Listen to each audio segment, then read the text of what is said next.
Buongiorno cari amici di Calcio Napoli 24 TV e benvenuti al nostro consueto appuntamento con la rassegna stampa di questo lunedì 14 novembre. Il Napoli forte della vittoria contro l'Udinese, mentre le inseguitrici continuano a perdere terreno come la Lazio, la Roma e l'Atalanta, tengono invece il passo ancora diciamo a distanza, sia pure a distanza, Inter, Milan e Juventus. La rassegna stampa di oggi è concentrata su questa pausa mondiale che il Napoli dovrà affrontare con le disposizioni di Spalletti, il ritiro in Turchia e tanti altri argomenti, quali possono essere ad esempio i rinnovi che il Napoli starebbe così muovendo i primi passi per trattenere, diciamo, quelli che sono gli elementi centrali di questo Napoli, primo in classifica. Ma andiamo subito a vedere le prime pagine dei quotidiani sportivi, partendo dalla Gazzetta dello Sport, taglio centrale dedicato a Milan, Juve e Inter che avvisano il Napoli, titolo caratteri cubitali, non è finita.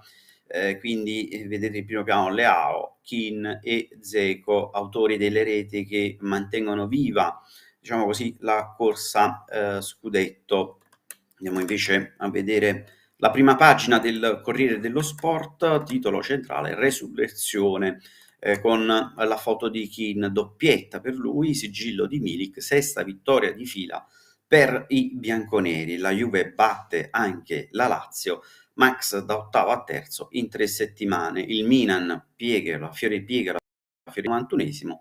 L'Inter di Dzeko gela l'Atalanta. Di spalla Mourinho, guardate, a Debram, Roma pari con il Torino, invece di spalla, sempre di spalla, Allegri stende Sarri, lo sorpassa e si mette alle spalle la crisi. 3-0, Pioli resta solo al secondo posto, furia viola contro l'arbitro Sozza.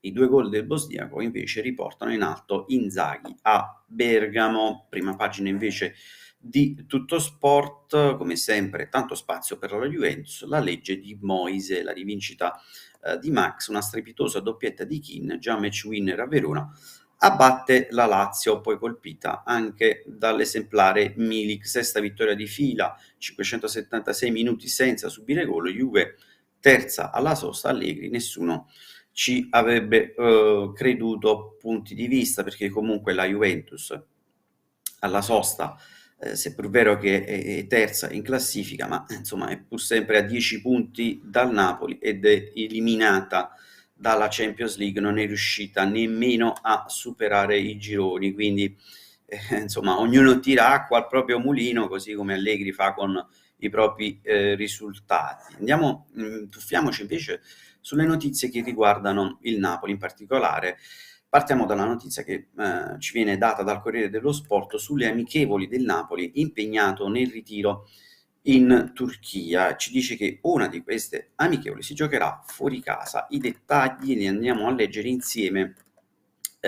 Così il Corriere dello Sport ci dice che il Napoli farà 2 amichevoli dopo il ritiro in Turchia. Al momento non sono note le squadre che si sfideranno, ma sul quotidiano si legge come una partita si giocherà allo stadio Maradona e un'altra fuori casa. Si attendono ovviamente, chiaramente, conferme ufficiali da parte della società. Restiamo sempre sul ritiro in Turchia e sulle amichevoli che il Napoli disputerà. Spunta anche il Fulham e poi conferme sulla squadra di Pirlo. Queste le ipotesi di amichevoli per il Napoli. Andiamo a leggere nello specifico, come anticipato in esclusiva da Calcio Napoli 24.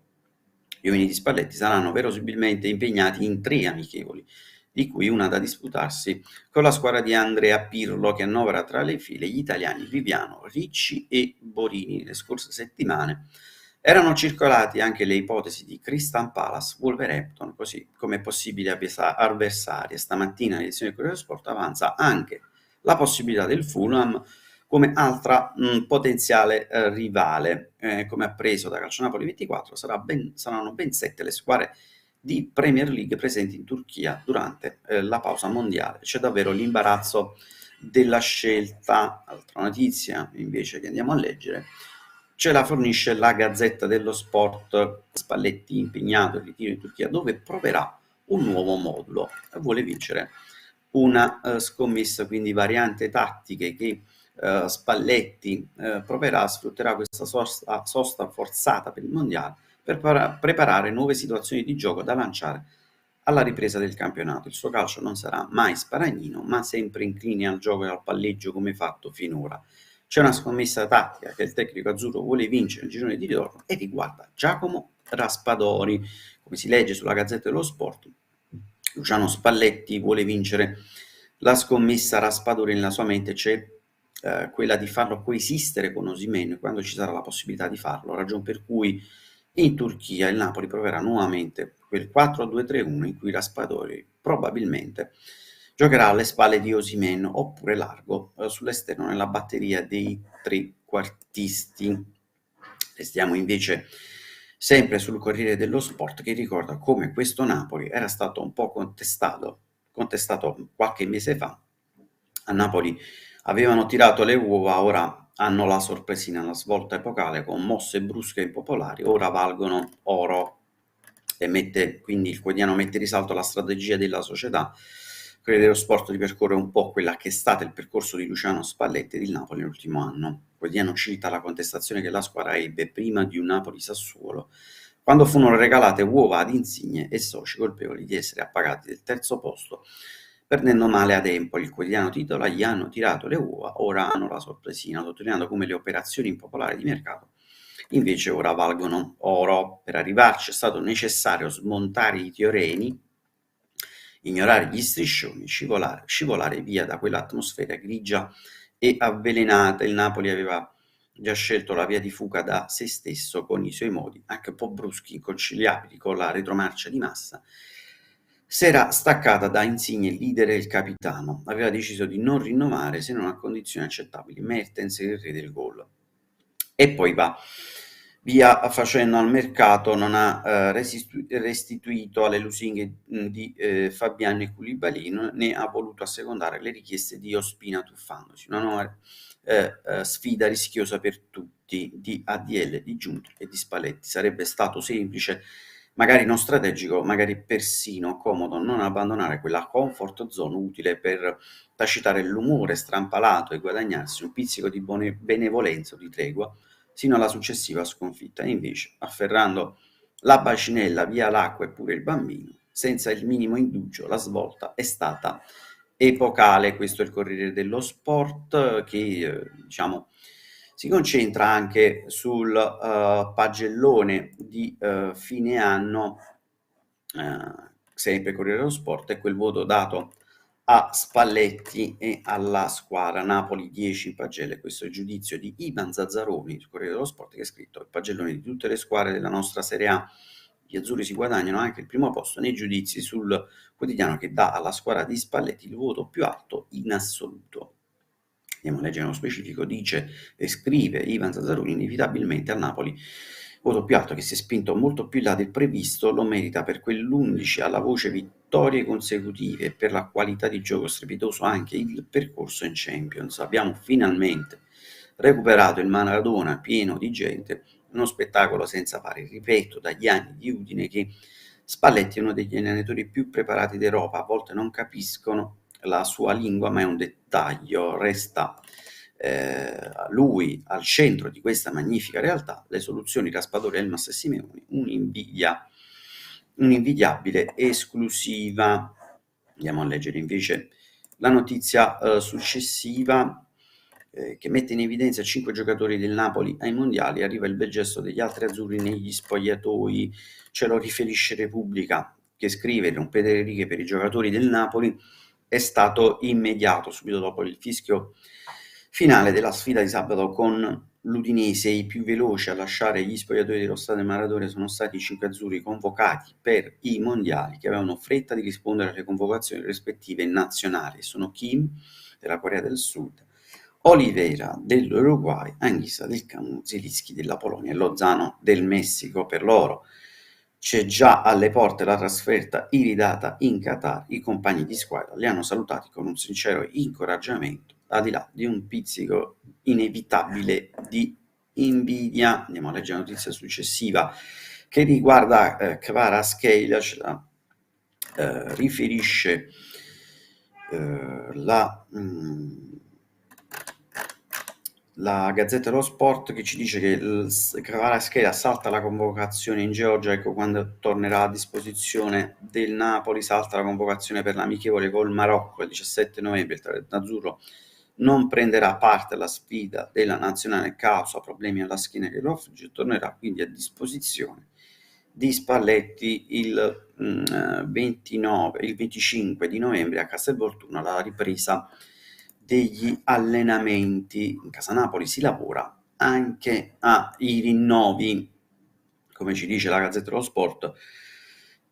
Ci sarà tra poco l'annuncio per il rinnovo di Lobotka, quindi nei prossimi giorni ci sarà l'annuncio. La Gazzetta dello Sport ci dice che l'ufficialità arriverà nei prossimi giorni. Lobotka si legherà al Napoli fino al 30 giugno del 2027. Sul nuovo contratto è prevista un'opzione per allungare per un altro anno l'attuale accordo. Per il Napoli è una mossa importante anche in chiave futura.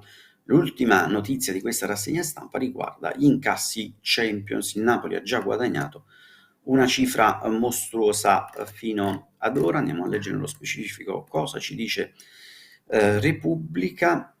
Il Napoli fila come un jet, 41 punti, 15 gare, media punti 2,73, una velocità che offre una proiezione fantastica, 103 punti fino alla fine. Uno in più della Juve di Conte riuscirà a mantenere questa velocità, si chiede il quotidiano. Per Spalletti, i giocatori, per i tifosi è poco meno di una certezza, ma molto di più di una speranza, un sogno possibile, ma per un altro Napoli è già un anno record. Uno sguardo non autorizzato ai conti del club rivela un fatturato senza precedenti nell'era De Laurentiis. La Champions fa già registrare ricavi per 50 milioni.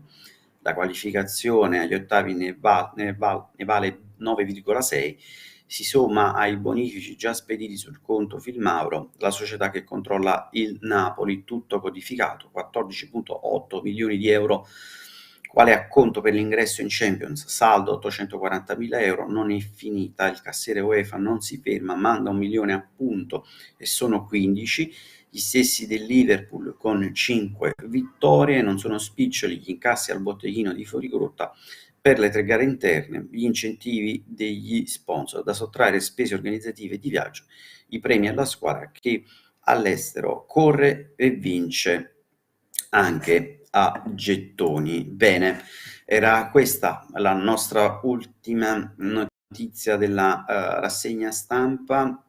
Non resta che rinnovare l'appuntamento per oggi alle 12 con Calcio Napoli 24 live condotto da Vincenzo Credendino. A me non resta che augurarvi un buon proseguimento di giornata.